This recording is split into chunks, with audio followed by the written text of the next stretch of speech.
समायोजित कर सकती है। उसके बाद से हमारा किसी भी प्रकार का कोई कल्याण नहीं हुआ। 25 जुलाई 2017 से अब तक हम लोग अनवरत संघर्ष कर रहे हैं। इसलिए अब हमें फिर हमारी समस्याएं बढ़ती जा रही हैं। शिक्षा मित्रों की बहुत विकट समस्याएं हैं। वर्तमान में शिक्षा मित्र अपने बच्चों की फीस नहीं दे पा रहा है। वर्तमान में शिक्षा मित्र अपने बच्चों की दवाई नहीं करा पा रहा है। अपने बूढ़े माँ बाप की परवरिश नहीं कर पा रहा है।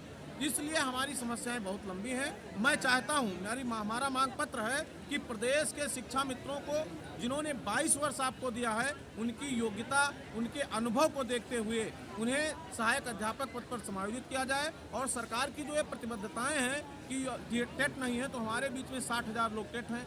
हमारे बीच के साथी तमाम लोग टेट और सीटेट की तैयारी कर रहे हैं। आज तमाम लोग सीटेट की परीक्षा दे रहे हैं। मुझे और अवसर प्रदान किया जाए और नियमावली में शिथिलता करते हुए शिक्षा मित्रों का पुनः सहायक अध्यापक पद पर समायोजन किया जाए। सर, उत्तर प्रदेश सरकार योगी जी से कोई आपकी बातचीत, आपके संगठन की किसी से बातचीत पहले कोई ज्ञापन दिया गया आप द्वारा? मेरे द्वारा 25 दिसंबर 2022 को ब्लॉक स्तर से एक ज्ञापन प्रेषित किया गया माननीय मुख्यमंत्री जी के नाम से। फिर हमने जिले से 2 जनवरी को पूरे प्रदेश के जनपदों से एक अच्छी खासी भीड़ में शिक्षा मित्र निकल करके और शांतिपूर्वक अपनी बात रख करके माननीय जिलाधिकारी महोदय के माध्यम से मुख्यमंत्री जी को और बेसिक शिक्षा मंत्री को हमने अपनी मांग प्रेषित किया है।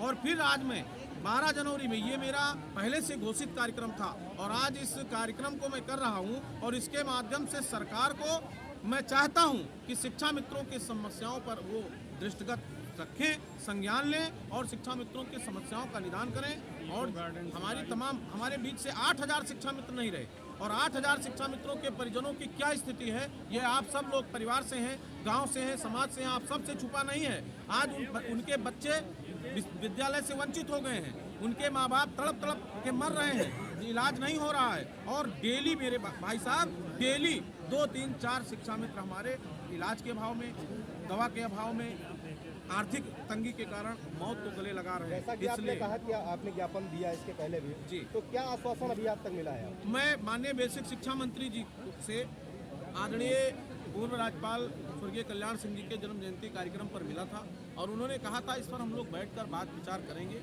बीच में वो दिल्ली चले गए थे, इसलिए विचार नहीं हो पाया। माननीय मंत्री जी से मैं मिला, माननीय उप मुख्यमंत्री ब्रजेश पाठक जी से मिला था, माननीय मंत्री अनिल राजभर जी से मिला था, प्रदेश अध्यक्ष भारतीय जनता पार्टी भूपेंद्र चौधरी जी से मिला था। उन्होंने भी कहा था कि हम सब लोग अब आपके पक्ष में काम करेंगे, आपकी समस्याओं का निदान करेंगे। माननीय मंत्री जी के से तो मैंने कहा था कि आप डेट निश्चित कर दीजिए, उत्तर प्रदेश का शिक्षा मित्र आतुर है आपका सम्मान समारोह करने के लिए और मंच से पटल पे आपकी बात रखेगा।